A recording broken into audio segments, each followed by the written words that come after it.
بسم اللہ الرحمن الرحیم. السلام علیکم ناظرین اکرام. نئے کام ہے محسن شہزاد مغل اور آج میں آپ کو کچھ اہم اپڈیٹ سے آگاہ کرنے جا رہا ہوں.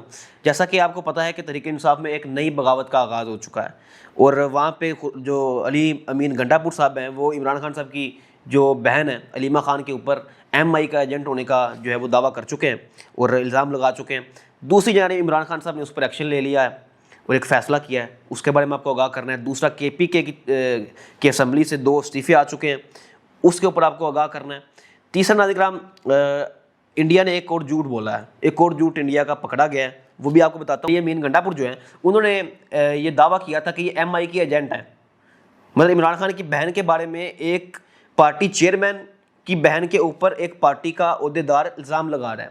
کس کو جا کے لگا رہا ہے؟ پارٹی چیئرمین کو جیل کے اندر ملاقات کر رہا ہے, چیئرمین کو جا کے جیل کے اندر بیٹھ کے بتا رہا ہے کہ آپ کی بہن ایم آئی کی ایجنٹ ہے.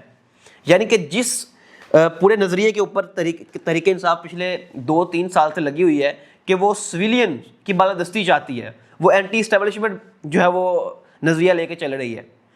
اب اسی لیڈر کی بہن کو آپ نے اسی اسٹیبلشمنٹ کا ٹوٹ بنا کر پیش کر دیا اور آپ نے آ کے کہا جی جو وہ لیڈر جو سویلین بالادستی کا نعرہ لگا رہا ہے اس کی اپنی بہن ہی اسٹیبلشمنٹ کی ایجنٹ ہے. آپ خود اندازہ لگائیں کتنی کیسی عجیب بات ہے, کیسی عجیب حرکت ہے. اور اس بات کرنے کے بعد, اس بیان دینے کے بعد خان صاحب کو یہ بات جیل میں کی گئی, ٹھیک ہے.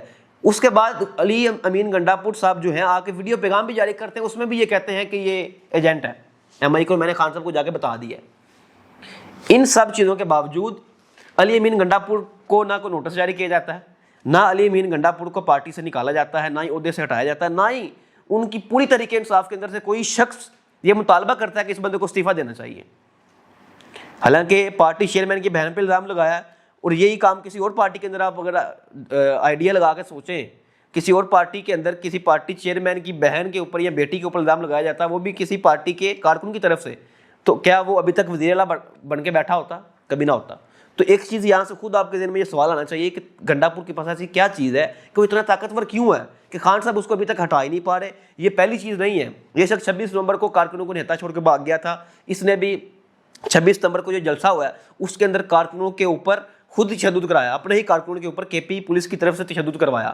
تو یہ شخص ایک نہیں, دو دفعہ دھوکہ دے چکا ہے. اب تیسری دفعہ اس نے یہ حرکت کی اور اس کے اوپر میں ڈیٹیل سے ویڈیو بھی بنا چکا ہوں کہ یہ شخص جو ہے اسٹیبلشمنٹ کا فرنٹ مین ہے, یہ خود ان کا ایجنٹ ہے, یہ خود ان کا ایجنٹ ہے اور اس کو وزیر اعلیٰ بنایا ہوا ہے. اور خان صاحب اس کو ہٹا کیوں نہیں رہے, یہ ایک بہت بڑا سوال ہے جس کا جواب کم از کم ابھی تک میں نہیں تلاش کر پایا کہ یہ اتنا طاقتور کیوں ہے, اس کو کیوں نہیں ہٹا پا رہے ابھی تک خان صاحب. دوسرا, علی امین گنڈا پور جو ہے اب اس کے خلاف آئی ایس ایف نے بھی جو ہے اس کے خلاف وہ جاری کیا پورا مذمتی بیان کہ اس نے یہ علیمہ خان کے خلاف بیان دیا, یہ کچھ ہوا وہ کچھ ہوا, تو اس نے اچھا نہیں کیا, لیکن اس میں بھی استعفے کا مطالبہ نہیں کیا گیا.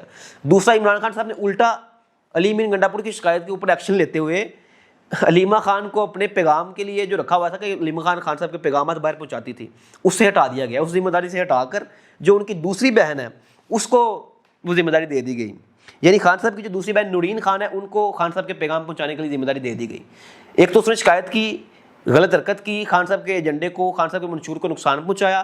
اس کے باوجود خان صاحب نے اسی کی بات مانی اور اپنی بہن پر کے خلاف ایکشن لے لیا اور علی امین گنڈا پور کو کچھ نہیں ہوا. اور تیسری جانب علی امین گنڈا پور کے اپنے جو اس کی اپنی کیبنٹ ہے اس کے اندر 2 وزیر تھے, ان کو بھی نکال دیا گیا. وہ خود بخود استعفیٰ دے کے چلے گئے کیونکہ وہ علی امین گنڈا پور کے خلاف اس کی اصلیت بتانے لگ گئے تھے. تو اب ایجنڈا یہ دیا گیا کہ علی امین گنڈا پور کے خلاف یہ سازش کر رہے تھے. اس لیے جب گنڈا پور نے ان کو کھینچا, کیونکہ وہ اتنا پاورفل تو ہے ابھی بھی, ان کو کھینچا تو وہ خود استعفیٰ دے کے چلے گئے. تو یہ ناظرین ابھی تک کی تحریک انصاف کی صورتحال ہے. تیسرا, جو بھارت نے جھوٹ بولا ہے وہ جھوٹ کچھ اس طرح ہے کہ انڈیا نے, جیسے آپ کو پتا ہے کہ پاکستان اور انڈیا کا فائنل میچ ہوا, اس میں پہلے تو انڈیا نے پاکستانی کھلاڑیوں کے ساتھ سلام لینا بھی پسند نہیں کیا. پہلا میچ ہوا, دوسرے میں بھی ایسے کیا گیا. اس کے بعد تیسرے میچ میں جب محسن نقوی صاحب ٹرافی دے رہے تھے جو کہ ایشین کونسل کے پریزیڈنٹ ہیں, تو ان سے وہ انہوں نے ٹرافی ریسیو نہیں کی اور وہ ٹرافی ریسیو کیے بغیر ہی چلے گئے. اب وہ کہہ رہے ہیں ہمیں ٹرافی دی جائے. اور دوسری جانب انڈین میڈیا نے ایک اور جھوٹ جو بولا ہے نا, انڈین میڈیا نے خبر چلا دی کہ محسن نقوی نے معافی مانگ لی ہے. محسن نقوی نے جو ٹرافی نہیں دی اور اٹھا کے اپنے آفس میں لے گئے, اس پر محسن نقوی نے انڈین جو کرکٹ بورڈ ہے اس سے معافی مانگ لی ہے. اور اس کے اوپر پھر محسن نقوی صاحب نے آ کے ٹویٹ کر دی کہ انڈین میڈیا جھوٹ بول رہا ہے, ٹرافی ابھی بھی میرے آفس میں آ کے پڑی ہے, بھارتی کپتان آئے آ کے لے جائے. تو ان لوگوں کا پروپیگنڈا دیکھیں، ان کی ذہنیت دیکھیں، ان کا تھاٹ پروسیس دیکھیں، یہ ابھی تک باز نہیں آ رہے اپنی ان نیچ حرکتوں سے۔ تو یہ نہ ابھی تک کی تمام اپڈیٹس ہیں، آپ اس بارے میں کیا رائے رکھتے ہیں لازمی کمنٹ باکس میں اپنی رائے کا اظہار کیجیے گا۔ ابھی کے لیے ان شاء اللہ پھر ملاقات ہوگی، اللہ حافظ۔